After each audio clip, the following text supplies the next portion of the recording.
Welcome to Creative Innovators with Gigi Johnson. Today we're going to be talking with the Dublab team. We're going to be talking with Alejandra Cohen, known as Ale, who's its current director, and Mark McNeill, known as Frosty, its founder.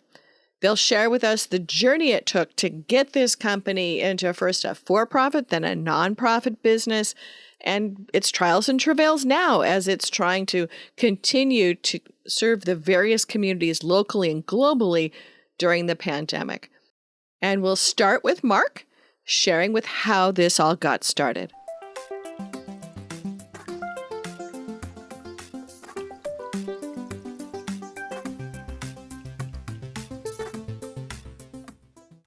What got you into music and radio, and when did you start becoming a music fan, creator? What's your journey? I would say it was a slow start, but it was an important start. I think that, I didn't have wide access. My mom had a small but thoughtful record collection. She wasn't a music kind of devotee, I guess, like, I am now, but she had, folk music and a broad range of sounds. So that always interested me to kind of dive into her record collection. But then radio, I was more of like an AM gold kid, and I was born in 1976. So, it was kind of the era where you could hear still a lot of, interesting shows on kind of AM radio. And for me, I liked the fuzz and static and fluctuation between channels on that format. So I really liked scanning the AM dial. But I was just into... Mark, where did you grow up? I was in a military family, so I moved all over. I moved 9 times before I was 18 and moved all over the country, all over the US and also in Germany. But coming up, I would consider myself a passive music listener. I would appreciate the sounds that came my way, but I didn't seek out sounds.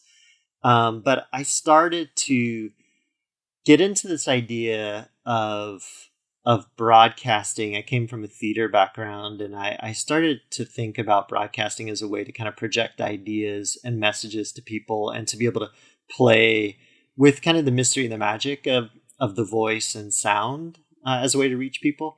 And so when I went to the University of Southern California for my undergraduate studies in 1999, Yay! I immediately I was about checked out the 15 radio years ahead station. of you. 20 Wonderful. years ahead of All you. right. Oh my gosh, 20 years. It's all part of the continuum, It's the time moving. So you went to USC and I went broadcast to journalism? USC, and I started in just communications, the most general thing, but then I switched to theater, and then I switched to music industry near the end, and ended up getting theater and music industry. But really, I would say the radio station was my education. And I immediately got involved with the radio station, KSCR at that point, which was an unlicensed low-power radio station.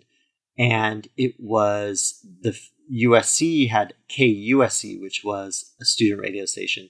Then it became, the university realized, wow, we could use the radio as sort of a calling card and create this flagship NPR station, which is a good idea, but they ended up cutting the students out of the picture, and they hired a professional staff to take over that radio station. And so suddenly the students had no radio station. So KSCR came into being. And in fact, some of the KUSC, the early staff, helped set up the transmitters because they were students at the student radio station and then became part of the professional KUSC staff. So they understood that radio is an important tool for students to have. So this student radio station started, but by the time it started, the Los Angeles airwaves were full. There was no way to get an official, broadcast license. So you've got this, shadowy kind of broadcast entity at the university for years and years, but it also meant that you had a really open laboratory and space for experimentation and sound. And so the people who came together at that same time were just, was lucky people who were on a similar wavelength of pushing sound forward, experimenting, being really fearless with how they approached, the idea of radio. And those were really the first that's really the first collective that formed Dublab. We decided towards the end of that adventure in 1998, we got shut down by the FCC. They did a huge nationwide sweep of low power FM stations because it came on the heels of the 1996 Telecommunications Act that basically made, corporate grasp on radio, where suddenly instead of hundreds of radio stations owners, you had like 6 people who owned all the stations around the country. And they put pressure on the FCC to then lock down the radio waves, the airwaves. And so all of the micro power community radio stations that they were unlicensed, but they were unlicensed because there was no way to get a license at that point. Unless you were going to buy a stick, which was gigantically expensive in the LA market. At that time, I was actually banking the radio conglomerates. I apologize. That was a dark part of my life. Well, it was an interesting moment, though. And, and it was a Colin Powell's son, who was running the FCC. And there was it was a conservative world when it came to communications. So let me back up. Ali, where did you grow up, and were you a music fanatic or creator when you were a young person? Well, I grew up in Buenos Aires, Argentina, and my connection to music. I didn't come from a musical family. My exposure to music was similar to Mark's. I could say my family's personal music collection was pretty much what you would expect of that era. A lot of adult contemporary, a lot of some Beatles, some Billy Joel, some even you could say Barry Manilow or Carpenters, things like that. And then and being in Latin America, some Latin American versions of that they did influence me musically. But I did have a very emotional connection to music, and I remember early on in my life being very, very drawn to I don't think I ever shared this, but very, very drawn to soundtrack music. And strangely, I even thought myself why am I so into it? I remember for someone that is exposed to mostly mainstream media, things like Vangelis' Chariots of Fire soundtrack was really something I was really into. And then things like Pink Floyd, The Wall. My family owned a VHS copy, so I watched that several times when I was 10 years old or 11. So that's a heavy movie to watch. But I was really drawn into that movie as well. And then I started playing in bands in 1991, actually, when I was at 16, and I went to a high school that had a trade school type of school. It was almost like a high school that you came out of with an associate degree. It's called ORT, and it's an international school, and they had one in Argentina. And my major was media and communications, and I went there, and I enjoyed it. I remember when we had a section about radio. I was really extremely into it, and I remember getting into at home recording a lot of almost like radio stories on the radio, but on tape. I would do it on tape, and then I would spend hours and hours doing that, and then in 1996, I moved to Los Angeles, not with any purpose. I couldn't even say I moved to Los Angeles. I just ended up in Los Angeles through an invitation of a friend of mine. And then in 1999, I met Mark when Dublab was just getting started. And I just thought that it was just one of the most novel ideas. I was really kind of wow, this guy's really, how interesting. I mean, I didn't even own a computer, so just the idea that you could transmit sound over the internet, I just thought it was just so cool and fascinating.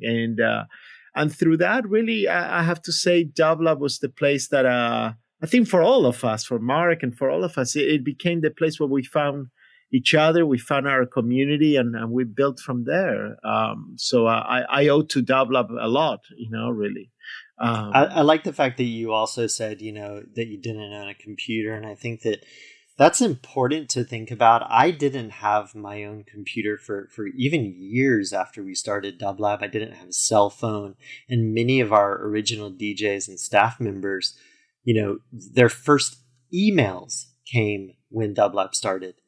And so I think that it underlines the fact that it's not about technology for us. It's about ideas and music and human connection and whatever the best tools that are at hand at the given moment you can use. And you can also use tools that are inexpensive and tools that you're using them for the purpose they're not meant for. It's kind of like use mutant things, but it's really all about finding a way to reach people through music. And so whatever path we get there works. Did you just say using mutant things? Using mutant tools, kind of like, creating your own tools, like making things, we've used for sound projects, say like educational headphone splitters and things like that, trying to find tools for audio that aren't for their, the original purpose, so. The misuse of technology, and you could even argue online radio is a product of that misuse. I don't think when scientists were creating the internet, or when people were using the internet at the moment to communicate and share data or information, I don't think anyone thought of online radio or doing a radio station over the internet. I remember it felt almost like a hack, kind of like, hey, totally. You know what? No one knows about this, but you can also transmit audio, and it really felt like it was a misuse of technology. We were using something that wasn't meant for that. We were using it for that. Yeah. And when Dublab started, it wasn't to say, let's do something that is really pushing technology forward. It's let's use the technology that we can harness to push music forward. Where were your first offices, and how did you decide to staff this darn thing up front? I mean, the first offices came after searching for searching all over, and at that point we had no, credit to our names. We had no track record. There was nothing. It was an idea.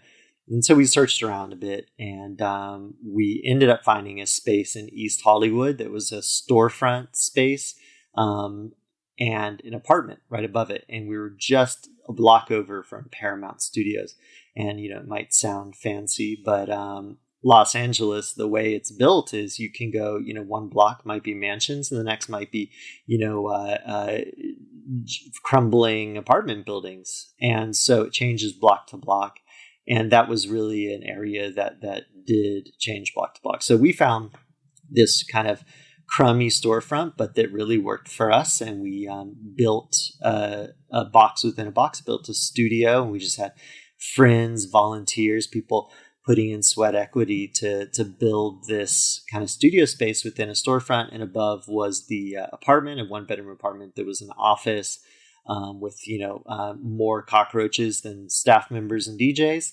And we just kind of went from there. It was a cheap spot, but it was a place that we could call our own. And because of where it was in a wild kind of area and a pretty rundown spot, but we could make as much noise as we wanted. There was, the place across the street shut down. It was a free clinic that was shut down pretty early every day. And so we could spill out into the street and just do our thing, So we had art shows, some of the early connections with Ale were his band Languisse would, come and do release shows and play live. And so we'd frequently have these kind of parties that were an excuse to gather the creative community of Los Angeles together in that space, and it was interesting because anytime that kind of new ideas are forming and this kind of fringe art is emerging, it's also attracting, kind of other folks who might be more established. And so there would be people who'd walk in the door who we looked up to,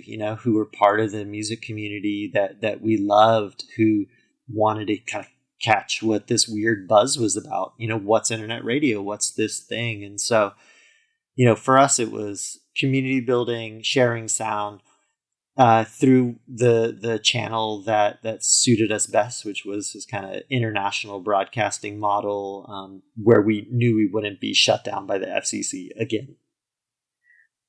So you went from being very narrow range Los Angeles broadcasters to stepping into a need to find you but international space. What was that like, and what did that bring to you up early on? Did things walk in the door? Because you're just talking about the physical live community part, but what walked in the door from the being out on the internet platform at that still fairly early time? In a way, it's true, but we had started actually broadcasting online. So in 1998, the student radio station at USC, I was able to get that up online broadcasting. And I realized that the university had a real media server that was not being used. It was just in a closet in a server rack somewhere. They had a license. And so I was able to, I kind of got wind of internet radio and started following some of the kind of early internet radio. And I just kind of found out who had the keys to this server and let them, got the permission to use it. So we started broadcasting full time online in 1998 on KSCR. And it was good because we got shut down just months later by the FCC, our FM broadcast. And so that station still exists to today under a different name, KXSC, because it became an internet radio station. And so we knew that local broadcasting was important, but we knew that there was pockets of people like us all over the world who were into niche music that we wanted to reach. And so the Dublab was a continuation of that idea. We said, wow, suddenly we have, pockets of listeners all over, really small pockets of listeners. But we said, let's harness this and try to continue it. So that was the idea of continuing Dublab as an online broadcaster that came on the heels of the student radio station.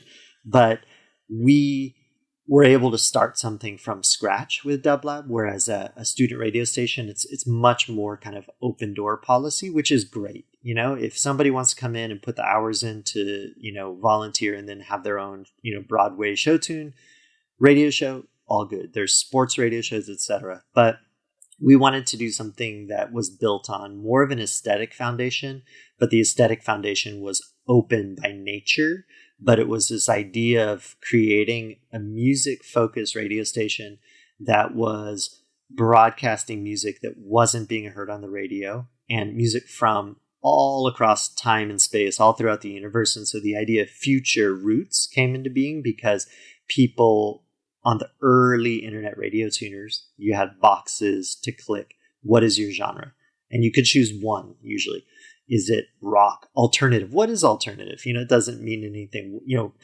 College, classical, indie, and we never felt like we fit any of those boxes because in any given broadcast day on Dublab, you would hear avant-garde classical, you'd hear Afrobeat, you'd hear underground experimental electronic music, Jamaican dub, and so we were jumping around not only genre but region and era, and so the idea of future roots came about because we said let's offer this wide spectrum expanse of sound to be able to zoom back to the past, but also to use all of the music from the past to push music forward and give a space for the most contemporary music, often straight out of the studio. And I remember reading stories and hearing stories of, in Detroit radio stations, having records hot off the press. Somebody would, press up a record, acetate pressing, and zoom it down to the radio station, and it would go on air straight, hot off the presses. And so I like that idea of, giving a space where the first place that music was heard outside of the musician's studio was the Dublab airwaves. And that still continues to today. It's sort of a testing ground for new sound, but also a place to kind of honor all of the creative music that came before. So how in the world were you guys paying your personal bills during this time? And was this a 501c3 at the get-go? Did you start out as a nonprofit, or do you have some thoughts of advertisers may pay for this, or people will form some kind of a collaboratory? What was the money side of what you thought was going to happen and what happened? Mm-hmm. Early Dublab was an LLC. It was an LLC, and the idea was to it almost like a B Corp is now, more in that way. But we did. I don't even think that existed at that point. It but didn't exist. Didn't exist. Yeah. So it was this idea of having a business that was a socially responsible business. And so we thought of, like, on the bigger level, Ben and Jerry's or places like that, where we could do something that could benefit society. And Dublab was born during this kind of first internet bubble, but not because of the first internet bubble. We came up before Dublab launched. We had offers on the table from all these tech companies. In Los Angeles was the home of kind of the media content creation side of the internet in the late 90s, but the audiences weren't there. So suddenly there was speculation and money flowing in, but a lot of it was funny money. It was Hollywood money that was kind of going in, but it wasn't real money. It was sort of like, imaginary funding at the time. But we had lots of people offering to kind of buy us, to partner with us before we even had a website up. And we said no to everything. And it's good that we did, because we wanted to grow more like an independent record label or record store, something really community based. But to do it as an LLC and be able to build and kind of give back and be an integral part of the music community. We also didn't even really know much about, I didn't know much about nonprofits, so I didn't even think it was an option. My partner, co-founder of Dublab, is a fellow named John Buck, who was a young ad sales executive on TV, and he hated it, absolutely hated that world. And so he was looking for a way out, and got into the idea of internet radio. And so we met early on in his kind of time exploring internet radio, and decided, let's partner up. You've got the business kind of experience, sort of, very, very early. He, had just been starting out, and I had the music and the kind of tech experience, or people that I knew who could do that. So we just jumped into it. And we had money from, family and friends, and his family and friends. I didn't have any family or friends with money, but we had a little bit of money. And, he was able to kind of use his ad sales exec talk, and try to sweet talk some people into putting some money in. But it was still shoestring operation. I mean, we had cheap rent, we had volunteer DJs, we had a small staff, paid, modestly. But we all were into the idea of doing it, and just jumped in. But come 2001, the NASDAQ crashed. And the whole, just boom, that whole kind of bubble burst on the first internet bubble. And suddenly even the little money we had disappeared. And I moved out of my apartment, and I moved into the studio, and I slept on the floor of the studio for 2 years. And I lived there every night. I would roll out of like a futon thing, and I would sleep amongst all these old tower computers with, loud fans and, like I mentioned, cockroaches. And so it was a knowing that scene. Neighborhood, yes, cockroaches. That was definitely. Yeah. So, Ollie, what about you at that time? From the beginning, I was involved with Dublab, as Mark said, playing with my band in there and just kind of hanging around. I was very much someone on the sidelines, right? Somewhat involved, but also somewhat watching from the outside. And I do remember the moment when Dublab closed its doors in the studio downstairs and moved everything to the apartment upstairs. And I remember, I can even see the sheets rolled up in the corner for where Mark lived. And that period is really the period that if it wasn't for Mark making that sacrifice, we wouldn't be here today. That's the time where Mark and at the time John was still involved, started finding its way as a nonprofit without even knowing it. I remember one time, I think one of the turntables broke down and we needed money for get them fixed. And we started asking on the microphone, hey, could anyone donate money and we'll to get them fixed, right? Or something along those lines, or to buy a piece of equipment we needed.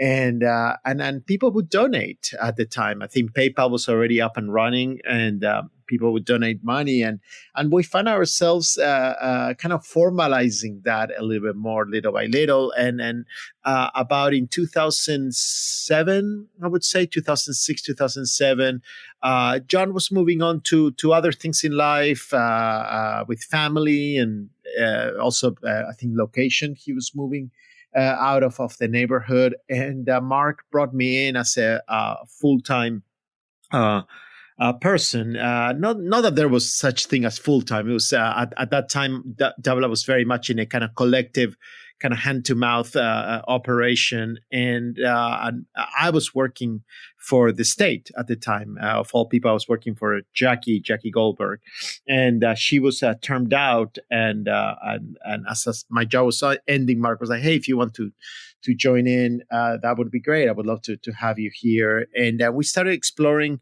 the idea of becoming a nonprofit organization, because we found ourselves working like a nonprofit, not so much because it's almost like the model chose us more than us choosing the model. And we found ourselves working with a lot of the cultural institutions in Los Angeles, and really operating like a nonprofit. So we did, when I came full time, we formed like the nonprofit organization, the 501c3. We created, at the time, there was enough income to put very modest salaries in place that kept that ball, kind of that wheel started to move slowly. And from there, we continued to apply. We started applying for grants. We started formalizing our now what we would call fundraisers, what we would call our Proton Drive, which now is a membership drive that we do, and then doing an anniversary party as a form of fundraising, and other projects that started coming as a form of like earned income as a nonprofit. And we kind of learned the two together, right, Mark? We kind of learned how to run a nonprofit, and then we started getting very good advice from other nonprofits. Everyone was really generous with their advice and how to do things. And I think that's another part of Dublab, that we found ourselves being part of a wave of new nonprofits. I think it was us. SASAS was another one, Machine Project, Echo Park Film Center, and it was this group of nonprofits that were coming at the same time. And we, around 2007, 2008, we were part of that. And that continues to grow up until today. During this time, I was working with an internet radio company, so I have a little bit of both sympathy and awareness for what was happening. And a lot of it was that the industry was trying to figure out how should internet radio pay for music.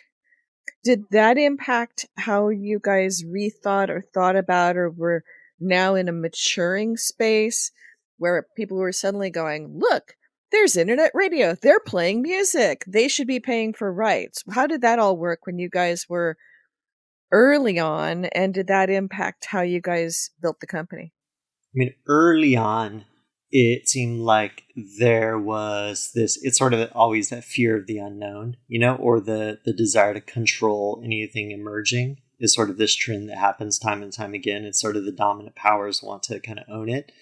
And we've seen that again happen, it's sort of like the deals that are cut with Spotify and various kind of online streamers and the kind of majors then trickle down to ensuring, now that artists get paid fractions of pennies. So it's sort of like the gatekeepers, the same people who made the money all along, try to keep control of that money.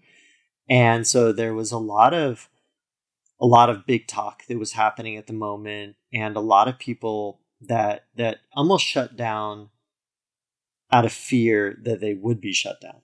And so it was interesting that when we started, there were more people early on, right when we started Dublab.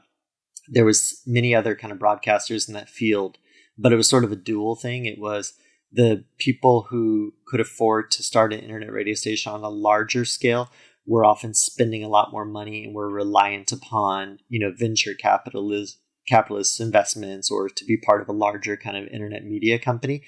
All of that imploded in 2001. So suddenly, boom, a lot of people were gone. But also, there was constant talk about, the kind of clamping down on rights in broadcasting, and a lot of people kind of like left and disappeared at that point. I will say it, was pretty prohibitive to be able to do both, to be able to, kind of pay the full rights, and to be able to exist. And so, it's sort of like the ends justify the means sort of situation. We always knew that we were supporting the artists, the labels, the people that we were playing on the airwaves, and that the money from those royalties and rights, if all of it was paid to the, exact penny, then that wasn't going to the people that we were playing. There was none of this money was filtering through to, Animal Collective, Oval, any of these kind of avant-garde kind of electronic bands. It was going to the kind of bigger players who, one, as I mentioned, we have always been a space for new music as well as older music. And often when a young artist is coming up, they don't have their publishing set up. They don't have any of that stuff set up. And so we, as best possible, try to give advice and try to offer not only a broadcast platform, but a place for people to come together and kind of share tools, so musicians can come together and be in the same space and communicate with each other and learn from each other and learn how to not only work within the existing system, but also create new systems. And so a lot of kind of the DIY music community, it is the place where a lot of the kind of innovation within, kind of funding models comes from. And so when we started, as Ale mentioned, we started what we called our Proton Drive fundraiser. And that was built on a public radio fund drive model, but it was really an internet focused platform. And so it was pre-Kickstarter, it was pre any of those crowdfunding platforms online, but we were trying to fine tune a model to sustain through an online platform. So in a way, our kind of funding mechanism was pretty advanced and early. And we also were focused on putting money into the pockets of the musicians themselves through gigs and through other opportunities, and still continue to do that to this day. If you look at Dublab's overall kind of annual budget, a large percentage, and Ale would know this. About half, 50%, about 50% of it goes directly into the pockets of DJs and artists involved with the station. So a lot of it's kind of going back to the artist, which is important. So you guys have worked together in different roles and combinations over time. How has we've had the privilege on this podcast of talking to a few management teams and collaborations. How has the way you've worked together changed over time? I mean, Ale's it's sort of the best thing about a team of people, is that people bring different skills to the table. And when I was, full-time at Dublab, Ale's desk and my desk faced each other. We had the backs of our desks were just side to side. So we were facing each other all day. And if you looked at my desk, it was like a tornado. And if you looked at Ale's desk, it was this clean, organized kind of world. Ale has always been so good with routines, with organization, both, the studio itself, like, knowing how to kind of create a clean studio, an organized studio, as well as kind of routines of workflow of being able to say this, these hours on a Thursday are accounting hours, these hours, so there's that side where it was like complementary kind of things. I was always more of the tornado and, trying to like 1,000,000 miles a minute kind of ideas to try to get people excited about things. But maybe lacking some of the organization skills. So it was always complementary. But I think that, each of us kind of balance and flow in different ways. I'm now, more of kind of, I don't know, spirit guide kind of, consultant kind of project manager right now. Yeah. And I try to be able, I try to talk to Ale frequently on the phone and, just kind of give him support after having been the director of the organization for 16 and a half years to be able to say, it's crazy and it's a lot of work and it's intense, but, you're doing an amazing job and the, future is bright, because it's a lot of work.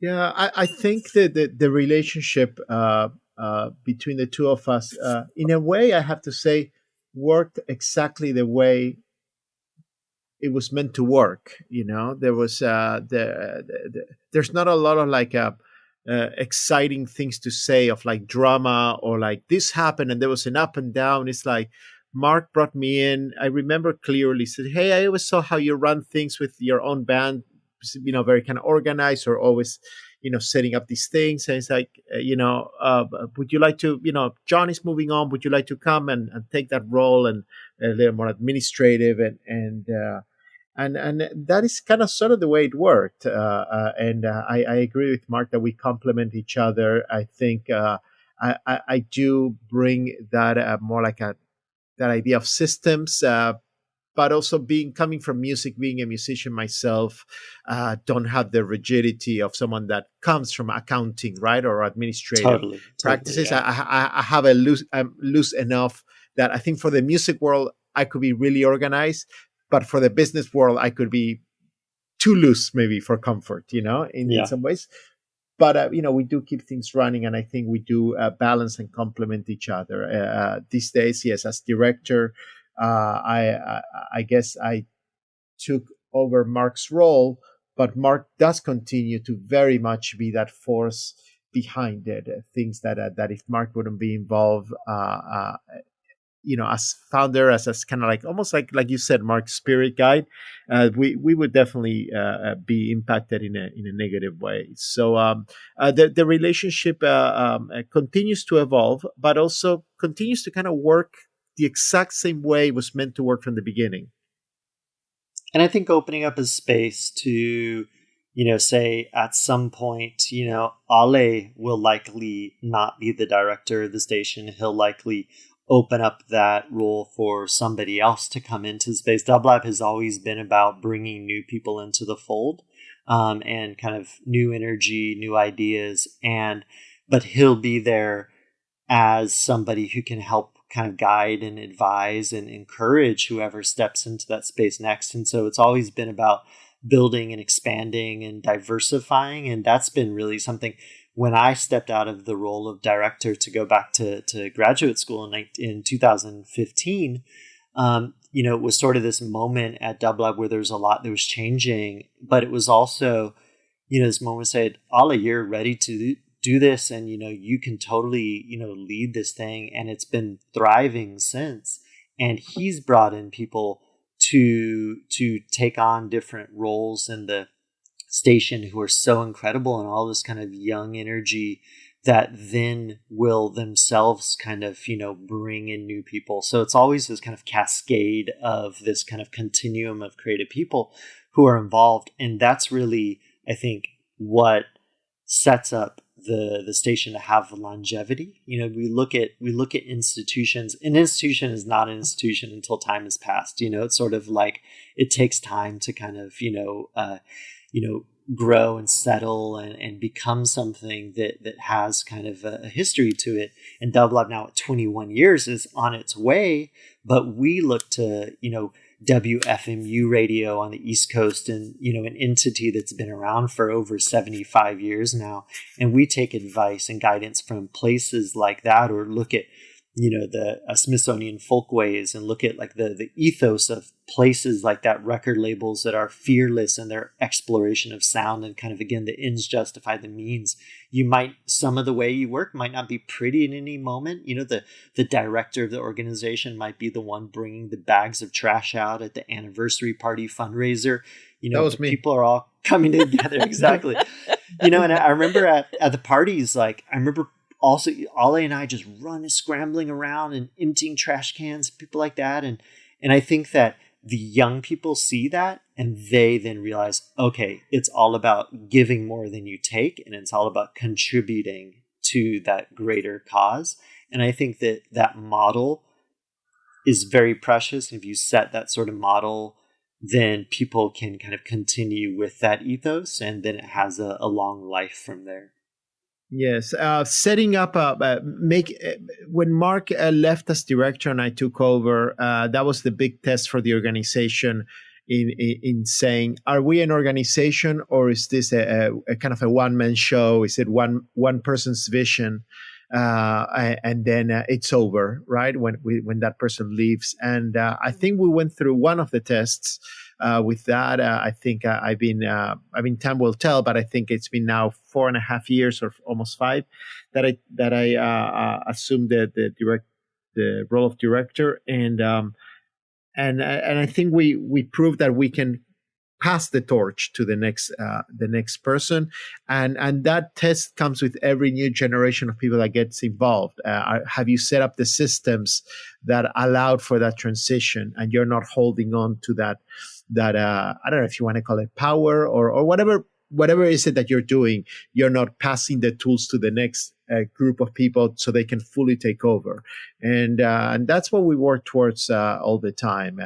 There's nothing more I'd like to see when I move on that I can pass this to another person and they are successful at this. I definitely don't see it as a way of trying to hold on to it for as long as possible. So you guys are at a point in time now where this is a big social and life transformation for lots of organizations. We're recording this in October 2020. When people listen back, they'll either know that we're deep in the middle of recovering from a massive dislocation, or we're still at the early stages of a mass dislocation. How has the COVID shift, work and create from home, economic disruptions, and all of that goes with it, impacted both your work and your perspectives? Well, first and foremost, the first impact that we saw that was immediate was the shutting down of our studio. We always saw Dublab as a place where half of our mission can be heard on air. That's the program we create. But the other half that people don't see is the interactions that are created in our space. You know, when all the DJs cross paths, when someone is in the neighborhood and drops by and sits by our coffee table and you know, shares stories about music or chats or dialogues that happen there on a daily basis. And that was over immediately on March 13th. So that's a big impact. That there's that side, that half of our mission that is no longer happening. Since then, we've been able to continue creating programming, and luckily enough, have a community roster of DJs where most of them have the ability to create programs from their homes, from their studios, and some that don't. We try to, in very safe ways, to give them access to our studio, and they're like few and far in between. So it's pretty safe, the handful of times we've done it. So in that sense, we continue to do it. In terms of funding, we've been fortunate enough to have we've been proven, we've been able to be resilient, to pivot, to adapt, and to find ways to continue staying funded. I think that is a testament to the history of the organization, to the connections in the community, to the support from the community, and the foundation and the roots that we've created over 20 years. I think if this would have caught us in our early stages, we wouldn't have had that network of funding that would allow us to continue.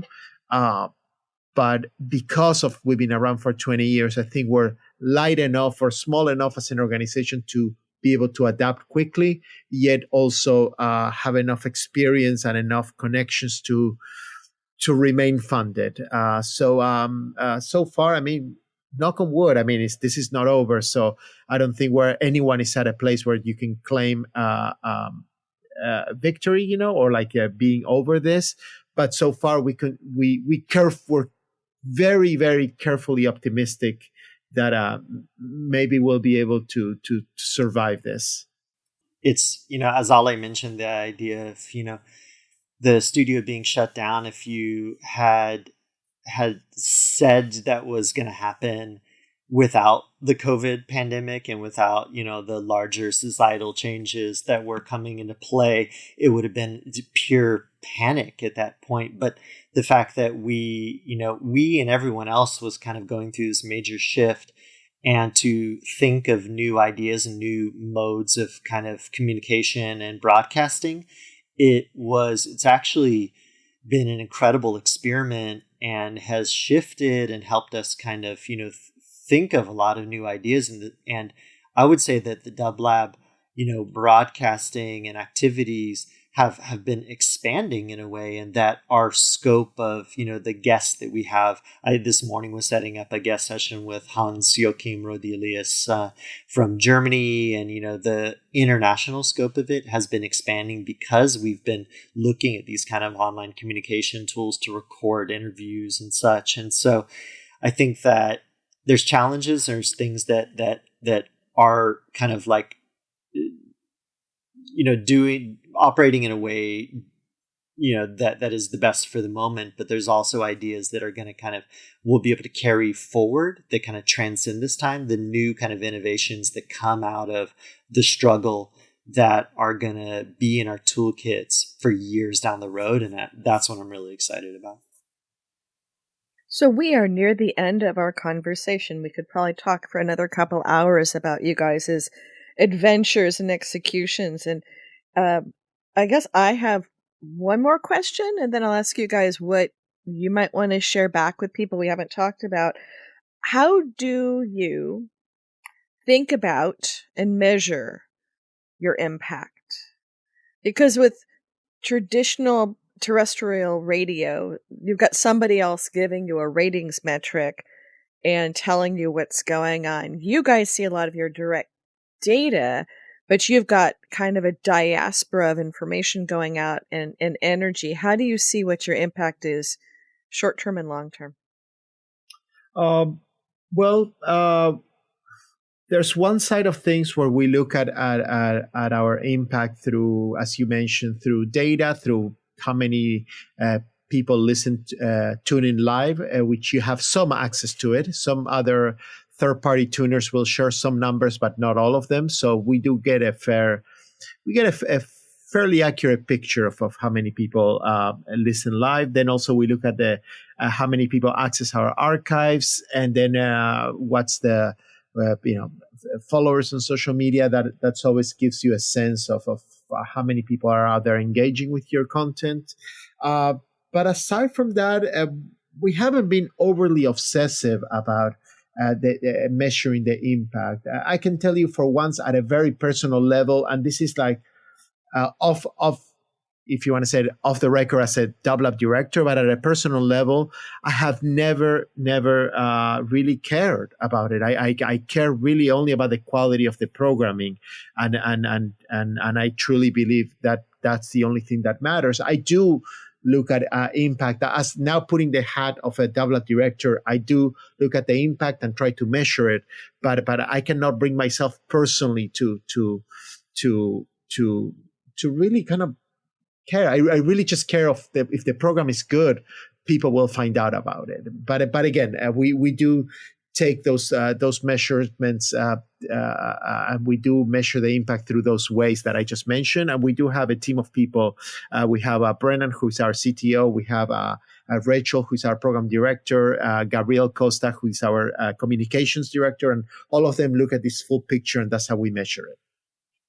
I think that Ole's right that the kind of numbers of, it's almost like the myth of success doesn't matter as much. I think a lot of, say young musicians are looking at like their Spotify followers and things like that as a gauge of success. But I think that for us, it's really about focusing on grassroots, personal connection, word of mouth. And that's always how we've grown with Dublab, that it's more of that kind of deeper connection of people really, feeling like aligned with our vision that's important. And I think that the success is really hearing personally from people feedback where they say, you inspired me to, start a record label. You inspired me to make music. You inspired me to start a venue, a radio station.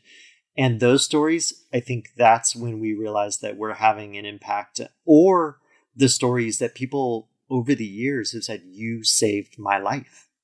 Music coming into my world from you. I was at a rough time in my life, and we had many people who said, you actually saved my life. And so that stuff is really what's important. And the fact that, from day one, it was like, if we could do that for one person and shift society in a more positive kind of channel, then it's successful. And I think we've been able to do that over and over again. So that sort of metric is more important, that personal feedback and connection.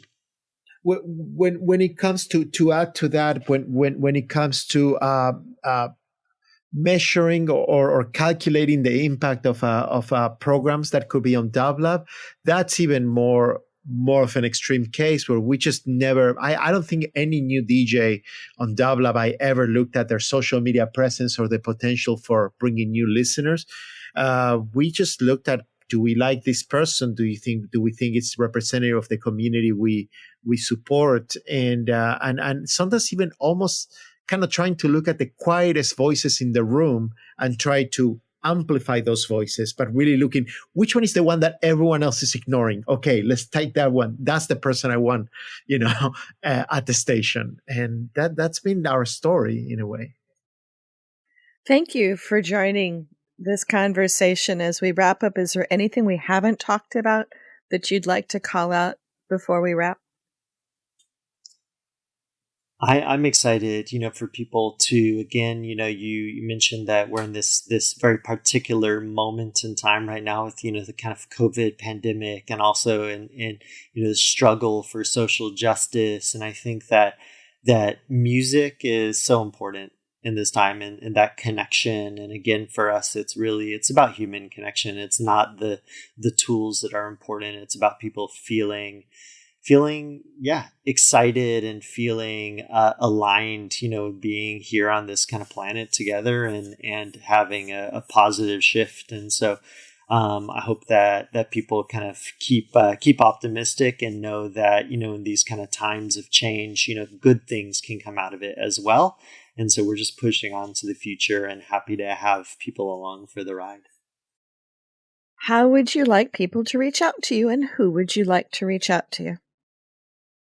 For Dublab in general, info@dublab.com always gets to us. We check all the emails. And so if you want to reach out, if you want to ask more questions, jump on a call, conversations, info for information, info@dublab.com. And Dublab across all social media is an easy way to kind of get in touch. And so we're always eager to hear from people. And I'm assuming financial contributions, always welcome. Of course, please. You can always tap on the support tab and on our website and consider becoming a sustaining member, making a one-time donation. Check our shop. There's a lot of great merch. That is another way to support. And if you want to become an underwriter or a major donor, also reach out or check our pages for those programs. And would love to have you involved. Well, I'm so glad that you guys joined me today. Thank you for being part of the conversation. Thank you, Gigi. So much. Thanks so much.